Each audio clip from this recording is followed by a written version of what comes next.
अपने लक्ष्य के लिए जोशीले और जुनूनी बनिए। विश्वास रखिए, परिश्रम का फल सफलता ही है।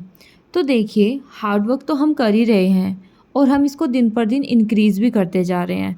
तो ज़रूरत है बस खुद पर विश्वास रखने की कि सफल तो हम होकर ही रहेंगे, चाहे जो कुछ भी हो, चाहे जो कुछ परिस्थितियाँ हों। तो hello everyone, Radhe Radhe, welcome back to my channel सुप्रभात। आपका स्वागत है एक और नए व्लॉग में। तो आज हम बात करेंगे सिलेबस के बारे में, जो कि DSSB के इतिहास में पहली बार हुआ है कि DSSB ने अपना सिलेबस जारी किया है। वैसे तो जो वो सिलेबस है वो इंडिकेटिव सिलेबस है, मतलब कि आपको उसमें टॉपिक भी दिए हुए हैं एंड हमें अभी एक चीज़ करना है कि अब हम उसके हिसाब से तैयारी कर सकते हैं। इनफैक्ट हमें ये तो पता है ना कि कौन कौन से टॉपिक वो पूछेगा, लेकिन हाँ, एक बात और बता दूं कि लेवल आपका अप या डाउन हो सकता है। पेपर मज़ेदार आने वाला है, इस बात की गारंटी तो देखिए है। वैसे तो अभी TGT मैथ्स का तो आया नहीं है सिलेबस, लेकिन अभी थोड़े से जो सब्जेक्ट्स हैं, जो अलग अलग वैकेंसीज़ हैं, उनके जो सिलेबस है वो तो जारी कर दिया है। तो मैंने PGT मैथ्स का देखा था, उसमें कोई भी ऐसा टॉपिक नहीं है जो उन्होंने छोड़ रखा हो। उन्होंने सब कुछ ही पूछा हुआ है। उन्होंने 12th BSc MSc नेट तक को कवर अप किया है। पता नहीं ये लोग हमें असिस्टेंट ऑफ प्रोफेसर बनाना चाहते हैं या टीचर, स्कूल का टीचर 12th लेवल का। तो वो चीज़ तो चलो DSSB हमेशा करती ही है। और एक और बात प्लस कि आप पेडागोजी के बारे में भी पूछ रहे थे, तो जो मैंने PGT में तो देखा उसमें टॉपिक दिए हुए हैं, उनसे वो चीज़ क्लियर है, तो शायद ये TGT में भी देंगे। अब गाँव की भाषा में कह दूँ तो मुंदे पड़ जाओ किताबों में और नाम करके दिखा दो। तो ये वाला डायलॉग याद रखियो कि मुंदे पड़ जाओ, बस अब तो किताब ही किताब दिखनी चाहिए। इतनी बुक्स पढ़ दो, इतना टाइम स्पेंड करो अपनी पढ़ाई में जितना आप दे सकते हो, लेकिन उससे भी ज़्यादा आपको अब अपना टाइम स्पेंड करना होगा और इन्वेस्ट करना होगा अपनी स्टडी में। तो अब हमारे पास सिलेबस भी आ जाएगा एक दो दिन में, मैं अपलोड कर दूंगी अपने टेलीग्राम चैनल पे, और जो जो अभी तक आए हैं वो सब कुछ मैंने टेलीग्राम पे अपडेट कर दिए हैं। अगर आप मेरे टेलीग्राम से जुड़ना चाहते हैं तो मेरा टेलीग्राम का लिंक बायो में है, आप उससे जुड़ सकते हैं। एंड एक और बात जिस पे मैं ये टिक लगा रही हूँ, ये मैंने खुद नहीं बनाया है, ये मैंने प्रतीक सर, शिवालिक सर के ऐप से डाउनलोड किया है। आप उनके ब्लू बुक कॉम्बो में जाकर इसको डाउनलोड कर सकते हैं। आई नो उनका जो ऐप है वो थोड़ा सा डिस्टर्बिंग है, उसमें समझ में नहीं आता, तो आप उसमें एक बार देख लीजिएगा कि ब्लू बुक कॉम्बो कहाँ पर है। हिंदी मीडियम या इंग्लिश मीडियम करके दो आएंगे, फिर आपको जो भी सूटेबल हो आप वो ले सकते हैं। यहाँ पर मैं लगा रही हूँ टेस्ट, जो कि मैं उन्हीं सर के ऐप से लगा रही हूँ, क्योंकि मैंने अपने टेलीग्राम चैनल पर भी ये पूरा का पूरा जो वीकली प्लानर है उसको डाला हुआ है। बट आपको ऐप तो फिर भी लेना ही होगा, क्योंकि ऐप में ही आप टेस्ट लगा पाओगे एंड अपने आप को देख पाओगे कि आप कितना कवर अप कर पा रहे हो। वैसे तो वो थोड़ा सा टफ लेवल का है, जैसे मैंने LDC वगैरह का पेपर देखा था जो साक्षी कर रही थी उसको, तो उसके हिसाब से वो थोड़ा सा टफ बना रहे हैं, बट वो हमारी प्रिपरेशन के अकॉर्डिंग बहुत सही है। तो आपको ऐप तो देखिए लेना ही होगा एंड आप उसको ही सोल्व आउट करोगे और उसी से आप प्लानर भी डाउनलोड कर लो अगर आप चाहो तो। और अगर आपको टेस्ट नहीं देना तो मैंने टेलीग्राम चैनल पर अपना ये प्लानर डाला हुआ है। तो आज मैं पढ़ रही थी GS, उसको पढ़ने के बाद मैंने इंडियन ज्योग्राफी पढ़ी थी, उसमें मेरा टॉपिक ये था। उसके बाद मैंने टेस्ट लगा लिया और मैं भूल गई कि मैंने मैथ्स के प्रॉफिट एंड लॉस की दूसरी वीडियो तो देखी नहीं थी, जो कि कल रात रह गई थी।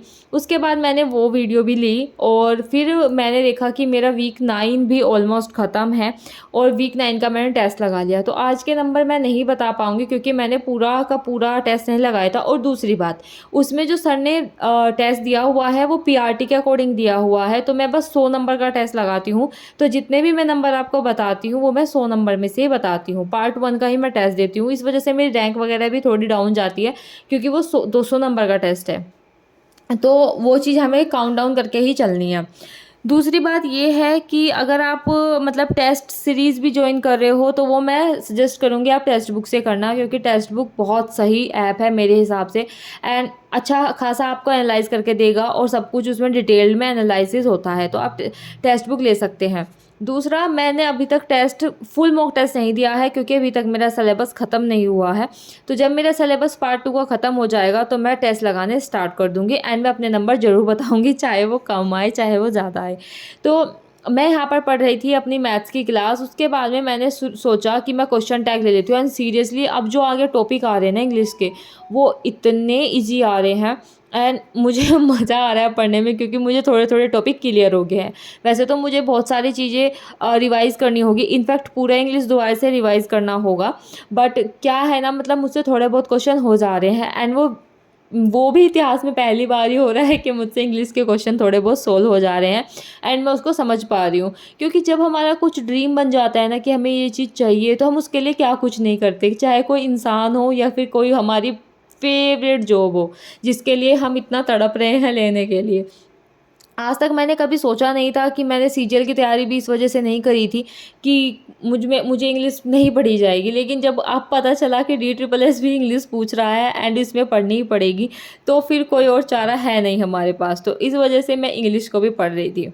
अब मैंने अपनी उठा ली है पार्ट 2 की बुक और इसमें मैं पढ़ रही हूँ अरिहंत से। मैं आपको ये भी बता दूँ कि मेरा सोर्स क्या है, ये अरिहंत की बुक है। तो मैं इसमें से पढ़ रही हूँ, लेकिन मेरे साथ एक स्यापा हो रहा है कि मैं 165 क्वेश्चन देखकर डर जा रही हूँ एंड मुझे समझ में नहीं आ रहा कि मैं कैसे करूँ। मैं बार-बार अपना दूसरा चैप्टर ढूँढने की ट्राई करी थी कि कॉम्प्लेक्स नंबर पढ़ लूँ, फिर से पेज खोल के कि नहीं पहले ये क्वेश्चन सॉल्व कर लेती हूँ, उसके बाद में ये पढ़ूँगी। इसलिए मेरा आज पूरा दिमाग ख़राब हुआ एंड मुझे 12 से कब 1 बज गया इसी कसम-कसम में। वैसे तो मैं पढ़ रही थी, पहले मैंने थ्योरी कंप्लीट करी, बट फिर उसके बाद में मुझे समझ में नहीं आ रहा था कि मैं क्या करूँ। तो इस वजह से मेरा दिमाग ना 2 तराजू में तुला हुआ था। तो वैसे तो मैंने फिर सोचा कि इसको रख देती हूँ एंड इसको कल पढ़ूँगी और मैं कल पूरे दिन ये क्वेश्चन ही लगा पाई तो यही लगाऊँगी, क्योंकि यार लोग इतने-इतने क्वेश्चन सॉल्व कर रहे हैं एक दिन में, तो क्या मैं सिर्फ़ 165 क्वेश्चन सॉल्व नहीं कर सकती? तो ये चीज़ था एंड आई थिंक आपको अगर सिलेबस की ज़रूरत होगी तो मैं अपने टेलीग्राम चैनल पर डाल दूँगी। तो देखिए अभी मेरा दिमाग काम नहीं कर रहा है। रात का बज गया है 1:20 और मैं चाह रही हूँ अब सोने के लिए, क्योंकि अब मेरा दिमाग काम नहीं कर रहा है एंड मुझे टॉपिक भी नहीं कवर अप हो रहे हैं। आज का दिन बहुत अच्छा था, बहुत अच्छे से गुजरा, टेस्ट भी दिया, बट मैंने फुल टेस्ट नहीं दिया आज। मैं अपने अपने टॉपिक जो इंग्लिश के थे वो कवर अप किए और जीएस का लगाया था 2 चीज़ का, क्योंकि मतलब रोज़ रोज़ टेस्ट देने में मज़ा नहीं आ रहा था। तो फिर मैंने सोचा कि जो चीज़ मुझे ट्रिगर करती है वही कर लेती हूँ। तो फिर मैंने मैथ्स तो पूरा हो गया था और ये सब चीज़ें तो चलो मेरी कवर अप हो गई थी। फिर मेरे को याद आया कि मैंने ना एक क्लास छोड़ी थी आदित्य रंजन सर की, वो कवर अप करी। तो ओवरऑल दिन बहुत अच्छा था। एंड एक और बात है कि DSSS ने अपना जो सिलेबस है वो भी अब की बार डिफ़ाइन किया है, तो वो भी मैंने अपने टेलीग्राम चैनल पर डाल दिया है। अगर आपको वो देखना हो तो मेरे टेलीग्राम चैनल को ज्वाइन कर सकते हैं। एंड दिन बहुत अच्छा था। ट्राई करूँगी सुबह जल्दी उठ के पहले इसको ट्रिग्नोमेट्रिक फंक्शन को ही निपटाऊँ, क्योंकि दिमाग ख़राब करके रखा है। जब तक वो नहीं हो जाएगा मेरा दिमाग उस पर पड़ा रहेगा, क्योंकि मैंने अभी लिमिट का चैप्टर भी छोड़ा हुआ है, वो भी मुझे कवर अप करना है। तो I hope you like the video and आपको कंटेंट पसंद आ रहा होगा। एंड आपकी जो भी क्वेरीज है आप कमेंट सेक्शन में लिख सकते हैं। प्लीज़ वीडियो को ज़्यादा ज़्यादा share and like and comment किया कीजिए। आपके कमेंट ही है जो मुझे आगे पुश करते हैं, और मेरा मन भी ना हो पढ़ने का तो भी पढ़ने का मन करता है। And thank you so much for watching. और अगर आपको DSSS के बारे में या किसी भी एग्ज़ाम के बारे में कोई चीज़ें पूछनी है तो आप मेरे कमेंट सेक्शन में लिख सकते हैं या फिर मेरे टेलीग्राम चैनल को ज्वाइन कर सकते हैं। एंड टेलीग्राम चैनल पर ही मैंने सारा सिलेबस डाला हुआ है, तो आप वो भी देख सकते हैं। तो अभी तो मुझे नींद आ रही है बहुत तेज एंड आई विल ट्राई कि मैं सुबह जल्दी उठूँ। एंड आपके 2-4 क्वेश्चन जो भी क्वेश्चन होते हैं उन सब का जवाब मैं एक सेपरेट वीडियो बनाकर दे दूँगी, जैसे कि मैंने पहले बनाई थी। तो आप अपने क्वेश्चन इस वीडियो के नीचे भी लिख सकते हैं। मैं इस वीडियो पे से क्वेश्चन उठा लूँगी और इसके बाद में हमारा चैप्टर होगा कॉम्प्लेक्स नंबर। तो वीक 10 ख़त्म करने के बाद मैं ज़्यादा फोकस करूँगी पार्ट 2 पर। तो पार्ट 2 मेरा बहुत पीछे चल रहा है एंड उसमें मैंने अपना आधा तो सिलेबस कवर कर लिया है अकॉर्डिंग टू वीकली प्लानर। तो मैं वीक 10 के भी कल ज्योग्राफी ख़त्म कर दूँगी, इसके साथ साथ बीच बीच में पढ़ के। तो कल भी मैंने यही बोला था और मैं उसमें ही चली गया आज मेरा पूरा दिन। तो चलिए अब आपसे आप सभी को राधे राधे, जय श्री राम। हमारे ब्लॉग ऐसे ही देखते रहिएगा एंड कमेंट जरूर कीजिएगा। राधे राधे।